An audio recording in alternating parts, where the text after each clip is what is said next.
Pesan Menoho Usain Basyaiban untuk Anies Baswedan, ingat pemimpin dekat dengan neraka. Dilansir dari suara.com. Para salafun saleh selalu lari dari kepemimpinan itu karena kepemimpinan itu begitu kejam.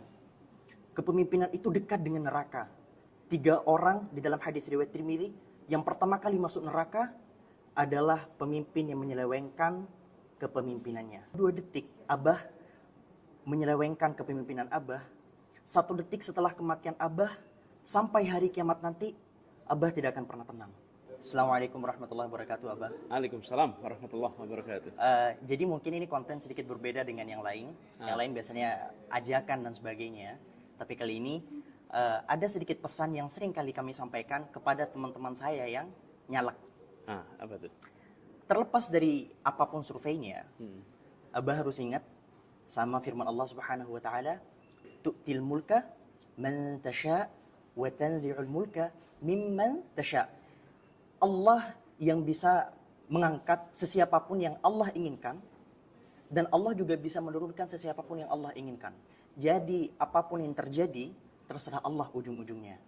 Dan siapa tahu harapan kami bahwa apabila nanti Abah memimpin, kami berharap bahwa Abah nanti bisa punya mentalitas layaknya Sayyidina Umar ibn Abdul Aziz.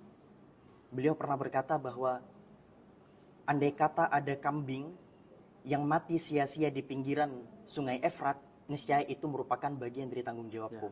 Ya, Dan perlu Abah ingat, maaf Abah kalau ini kesannya agak sedikit terkesan menggurui, tapi perlu kami ingatkan banget. Andai kata nanti Abah menjadi pemimpin negeri ini, kemudian ada sedetik atau 2 detik Abah menyelewengkan kepemimpinan Abah, 1 detik setelah kematian Abah sampai hari kiamat nanti, Abah tidak akan pernah tenang. 1 detik setelah kematian Abah, wallahi Abah tidak akan pernah tenang. Dan andai kata Abah bertanggung jawab betul-betul, maka itu adalah ladang pahala terbesar untuk Abah.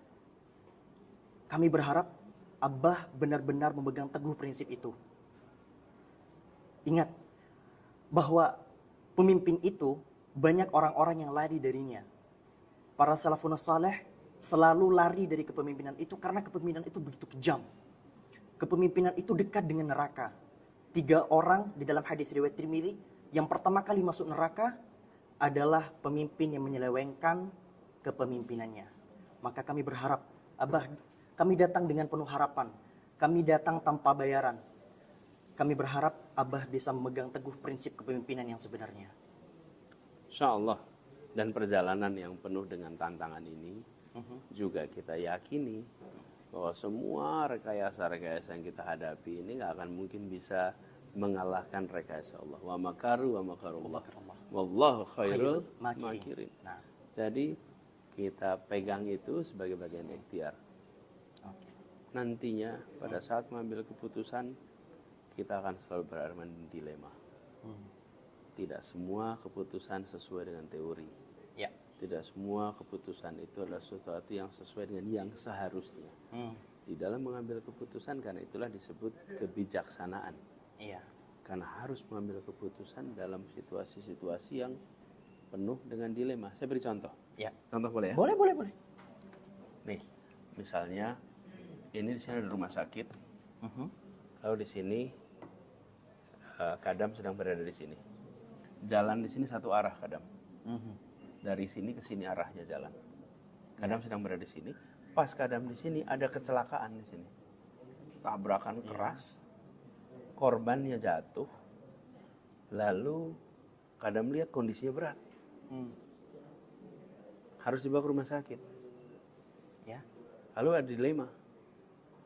Kalau mengikuti aturan lalu lintas, maka harus berputar dulu nih, muter untuk ke rumah sakit. Mungkin bisa 30 menit Ya. baru sampai. Benar. Kondisinya kritis, berat.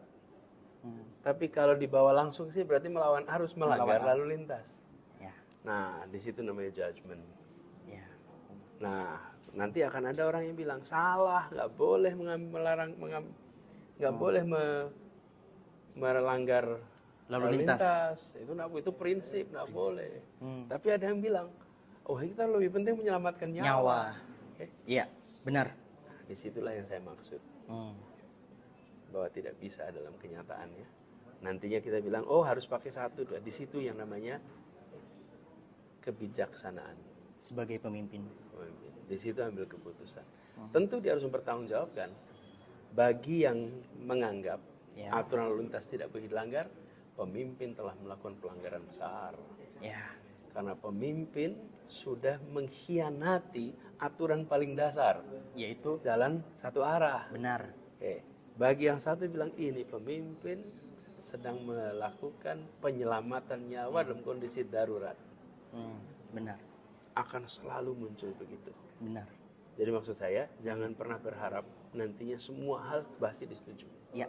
Akan ketemu dengan situasi di mana harus mengambil keputusan berdasarkan kondisi. Nah, bagi kadam yang berada di sini, kadam harus memutuskan dalam 5 menit. Bagi orang lain, mendiskusikan bisa 3 jam. Afternya. Tapi kadam di situ 5 menit harus putusin. Mau pakai yang mana? Muter setengah jam atau melanggar. Benar. Nah, bagi orang yang membahas, dia bisa membahas berhari-hari. Tapi bagi kadam di situ, kadam tidak punya pilihan. 5 menit harus putuskan. Pemimpin seringkali dia harus ambil keputusan dalam situasi yang cepat. Orang yang menganalisa bisa menganalisa berhari-hari sesudahnya. Jadi doakan bisa amanah, istiqomah, dan didekatkan dengan ikhlas. Insya Allah. Bismillah. Terima kasih Abah. Sama-sama. Kita tagih janjinya nanti di akhirat. Ya. Assalamualaikum warahmatullahi wabarakatuh. Calon presiden atau cawapres nomor urut 1, Anies Baswedan didesak dengan sebuah kisah kepemimpinan Islam. Desakan ini muncul dari influencer Kadam Siddiq. Saat pertemuan keduanya, pendakwah muda ini sekaligus influencer Kadam Siddiq atau dikenal Husain Basyaiban ini menceritakan bagaimana keinginannya agar Anies menjadi pemimpin Islam yang punya mental dan etik yang baik. Disebutkan Kadam, ia berharap nantinya Anies Baswedan terpilih menjadi presiden hendaknya punya mental yang sebaiknya Sayyidina Umar bin Abdul Aziz, di mana pemimpin Islami ini memimpin di abad 680-720 yang juga dikenal dengan nama Umar II. Sosok ini disebut sebagai khalifah kekhalifahan Umayyah ke-8 yang memerintah dari tahun 717 hingga kematiannya pada tahun 720. Pada awalnya Kadam Siddiq mengatakan harus ingat mengenai takdir Allah. Kepada Anda harus ingat sama semuanya, Allah yang bisa mengangkat setiap apapun yang Allah inginkan, dan Allah juga bisa menurunkan kekuatan dengan Allah, jadi apapun yang terjadi terserah Allah, ujarnya kembali. Namun di saat Allah mengangkat derajat Anies Baswedan, maka jika nantinya bisa memiliki mental yang kuat, punya mental Sayyidina Umar bin Abdul Aziz yang pernah berkata, andai ada kambing yang mati sia-sia di pinggir sungai Efrat, itu bagian tanggung jawabku. Ujarnya meminta maaf kepada Anies jika apa yang disampaikan seolah tampak menggurui guru besar tersebut. Ingat, Abah, Anda akan menjadi pemimpin orang-orang lain, ujarnya kembali. Dia pun memastikan jika kedatangannya tanpa bayaran. Barulah ia mengingatkan mengenai resiko seorang pemimpin yang kemudian akan diminta pertanggungjawaban di hari kelak. Nah, menurut kalian gimana guys komentarnya?